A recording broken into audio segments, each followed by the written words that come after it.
Hello and welcome back to Miss Hannah Loves Grammar. In this video we're going to be unpacking the meanings, messages and methods that John Keats puts to use in Ode to a Nightingale. And no, you're not hearing things, that is the sound of the nightingale in the background. I thought it would warm us up. Before I go any further, I'd love you to hit subscribe, join my tribe for all things English, literary and grammatical. So let's get into it. An ode is a praise poem with a really serious purpose. It's got a grand style and it's got intricate stanza forms that we're going to be looking at more closely. But why would Keats concentrate on a nightingale? To some, the sound of the nightingale represents pure, unadulterated joy. To others, this sound marks self-expression. The musicality of nature, some might say. To critics like Wendler, the nightingale represents beauty, though it has long been associated with love. In mythical terms, the story of Philomelia tells the story of a woman tortured and raped for love who turns into a nightingale. And as a consequence, that link between the nightingale and love is also associated with melancholy. Those high notes could be a cry for help. In the context of romantic poetry, Coleridge writes poems in 1796 called To a Nightingale and The Nightingale, a conversation poem. And it's important to contextualise this because in the diaries of Keats, just a matter of days before he pens the poem Ode to a Nightingale, he's in conversation with Coleridge about those poems and the symbolism of the nightingale. And alongside that, this poem, written in the spring and summer of 1819, published in the summer of 1819, coincides with what housemate of Keats, Charles Brown, wrote in his diary. Nightingale builds its nest, Keats felt continual joy in its song. So we've got a medley there of both what's fallen at the door of Keats and what has led him this far by the backdrop of the literary canon. But Keats is a poet fascinated, preoccupied, fixated, some might say, on nature and the value of dreams. And this analysis seeks to do battle with his fixations and to unpack the meanings in this somewhat intense poem. So let's get going. My heart aches and a drowsy numbness pains my sense, as though of hemlock I had drunk, or emptied some dull opiate of the drains. 1 minute passed, and lethwards had sunk. 'Tis not through envy of thy happy lot, but being too happy in thine happiness, that thou, like winged dryad of the trees, in some melodious plot of beech and green and shadows numberless, singest of summer in full-throated ease. Oh, for a draught of vintage that hath been cooled a long age in the deep-delved earth, tasting of flora and the country green, dance and provincial song and sunburnt mirth. Oh, for a beaker full of the warm south, full of the true, the blushful hippocrene, with beaded bubbles winking at the brim, and purple-stained mouth, that I might drink and leave the world unseen, and with me fade away into the forest dim. We catch instantaneously the conflict of emotion that we meet in these opening stanzas, and I've colour-coded that with pain being marked through red and joy being colour-coded through green. Now that's slightly reductionistic, but more broadly we're thinking about the positive and negative tones that we'll meet across this poem. When we zoom in into stanza 1, we're automatically shown that conflict in action, with the opening of the stanza focusing on this really weary sluggishness that we hear through the sounds of the d, p and m, which echo the sensuality of this poem. Sounds are onomatopoeic in acknowledging for us the tone and mood we should encounter, and yet we see a shift as we move into the second half of the same stanza, with a lightness of thought and sound.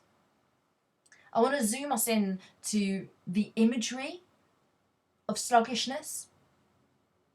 There's such an abrupt start. My heart aches and a drowsy numbness pains my sense, as though I've drunk poison. And now that draws in Socrates from AD 399, who famously poisons the minds of young people with his ideas and is made to drink hemlock, and he considers death as a release. So this is a tortured poetic voice. And I think the use of the first person, my, seems a lot more personal than other odes that we encounter from Keats. The shift that we meet, as I referenced earlier in the second half of this stanza, is echoed in the sounds. The lightness of dryad and singist and happy, these are lighter sounds, and in a way offers us the sense of freedom in something beyond. The rhyme scheme does the same thing too. We're caught in the intensity of the negative imagery in the first 4 lines of our 10-line stanza. And the rhyme scheme across the whole poem mirrors the same as we have encountered here, A, B, A, B, C, D, E, C, D, E. But what's interesting to note in the first stanza is how that shift into C, D, E, C, D, E mirrors a shift in tone. This rhyme scheme is romantic in the style of the ode, and much in keeping with the structure of an ode that is setting us up with a scene and then taking us into the depths of the dream world. We are shown the setting first. But the imagery that we encounter of Leithwoods, for example, it reminds us of the river Hades, the underworld, where the souls that are about to be reincarnated drink from the river, and in many ways they forget their former lives. So this is a poetic voice who longs to do that. But equally, the image of the dryad, the wood nymph, personifying natural features, who loves music, is linked to the tree, and, you know, the idea that when they die, so does the tree with it, or vice versa. So in some sense, we're flung into this bombardment of emotion. There's freedom, but not for the poetic voice. In particular, I think the use of synesthesia across these opening stanzas is important. Synesthesia being when we are shown the visual and then we're told it links to the hearing, or, you know, this sense that we can feel different senses. For example, the melodious plot. I'm thinking of plot as land, and yet I hear it. It sounds lovely. And we meet that later on when we are told that it's sunburnt mirth. It's an explosion of the senses into stanza 2. The idea that there's full-throated ease becomes a powerful illusion we'll come to later. There's no denying, though, that opening stanza is an acknowledgement of death and power in death, whether it's subtle or not. As we move into stanza 2, the poetic voice is seeking something that could facilitate the world of fantasy that the poet is seeking. Wine, vintage, seems to be the only solution. Just to be clear, though, it's not the idea of being drunk, but being in the state of the idealised that can help them understand the Nightingale, or so they're saying. I want to draw your attention to the way in which natural imagery is flung our way. We're given the image of Flora, the goddess of flowers and fertility, and, you know, the Provençal, where that's the south of France itself, linked to indulgence and luxury. This is someone seeking freedom from their own thoughts. They want to escape into a world of fantasy. Even the idea of the blushful Hippocrene takes us to this idea of, you know, the spring that the muses draw water from, drinking water to be inspired as a poet. There's something frivolous in the line, with beaded bubbles winking at the brim. Even if you just try mouthing that now, it's so onomatopoeic, it sounds as though the bubbles are bursting as you say it. There's something so jubilant about this second stanza, and there's something that lingers as we get ever closer to the final 2 lines of the second stanza, that I might drink and leave the world unseen, and with thee fade away into the forest dim. So the setup has been cast out for us. We now know our poetic voice longs to escape. And it's so idealised and so troubling at the same time, the image of fading away. Fade, far away, dissolve, and quite forget what thou among the leaves hast never known, the weariness, the fever, and the fret, here where men sit and hear each other groan, where palsy shakes a few sad last grey hairs, where youth grows pale and spectre thin and dies. Where but to think is to be full of sorrow, and laden-eyed despairs, where beauty cannot keep her lustrous eyes, or new love pine at them beyond tomorrow. Away, away, for I will fly to thee, not charioted by Bacchus and his pards, but on the viewless wings of poesy, though the dull brain perplexes and retards. Already with thee tender is the night, and haply the queen moon is on her throne, clustered round by her starry fays. But here there is no light, save what from heaven is with the breezes blown, through verdurous glooms and winding mossy ways.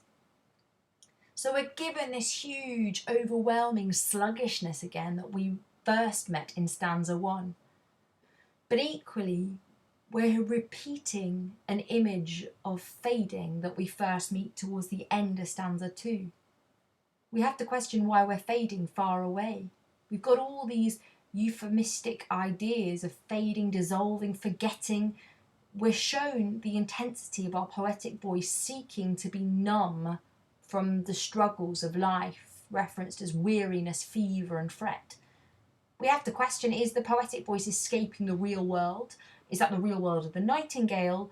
Or is this the real world in favour of their imaginary world of struggling and wrestling with joy and pain? As you can see, the huge amount of conflict is played out. But this third stanza's sluggishness, whether it's the alliterative f sounds and the anaphoric repetition of where, acknowledges again and again the suffering and aging and struggle of the human condition.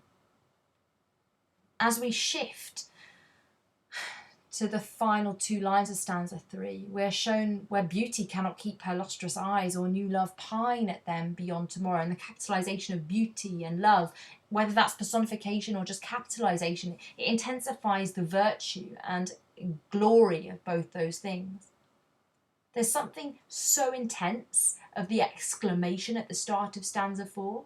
Away, away, it's rejecting the wine that's offered before. And we know it's the wine because the image of Bacchus, another god associated with wine.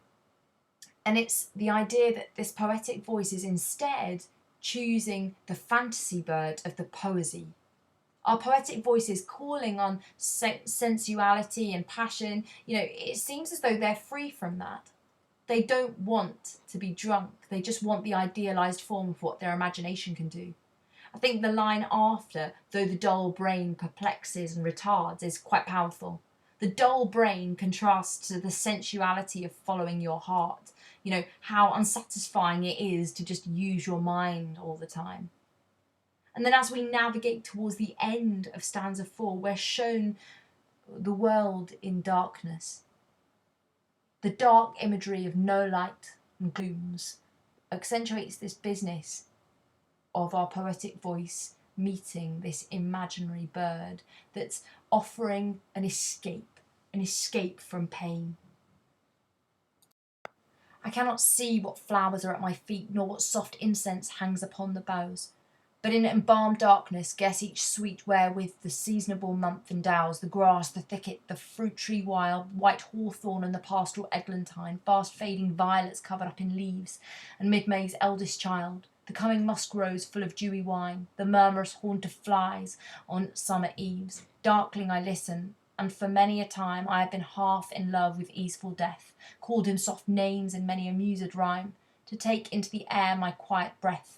Now more than ever seems it rich to die, to seize upon the midnight with no pain, while thou art pouring forth thy soul abroad in such an ecstasy. Still wouldst thou sing, and I have ears in vain, to thy high requiem become a sod.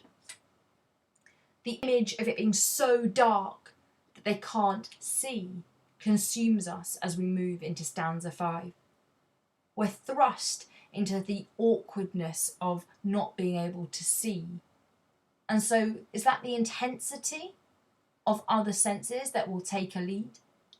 The fact we can smell the soft incense that hangs on the bow could emphasise the density and the headiness of the perfume, and it seems visible and tangible, and again another example of synesthesia, that the smell hangs upon the bows. As we move into the third line of stanza 5, we're greeted with the image of embalmed darkness. Embalming technically has two meanings: something that's fragrant, or more commonly used for preserving a body. Is Keats reminding us of death again? And is this a flashback to what we met in stanza 1, that death, was it somehow anticipated with the images of hemlock, the lethe rather, and the drowsy numbness? Is this paving the way for what we'll see next in stanza 6? I think there's something so entrenching about the imagery of nature, in particular the imagery of the musk rose. It's not blooming yet, because that will happen in mid-May, we're shown. So it's springtime. And what's the significance of the fact that as we launch to the end of stanza 5, we're shown that we're getting a preview, if you like, to the summer that's about to come, the murmurous haunt of flies on summer eves? Is there some significance in leaping to the seasons that will next emerge? As we move into stanza 6, we're getting a sense of our poetic voice yearning to die. I've been half in love with easeful death. So now we're distancing ourselves from the nightingale, and our poetic voice is instead re-engaging with their own struggle. I think there's an almost ironic use of easeful that echoes the full-throated ease of the nightingale that we heard back in stanza 1. We've got to question why now more than ever seems it rich to die. It's another launch back to Socrates, perhaps, if the reference to hemlock rings true, that it was a pleasing thing to die. But why does the poetic voice now hear the song in the final two lines of stanza 6 as a requiem? A requiem is a song for the repose of the dead. It's now as if we are forced into this deeply intense state of poring over and grappling with death. That doesn't just stop, it continues. Thou wast not born for death, immortal bird. No hungry generations tread thee down. The voice I hear this passing night was heard in ancient days by emperor and clown. Perhaps the self-same song that found a path through the sad heart of Ruth, when sick for home she stood in tears amid the alien corn.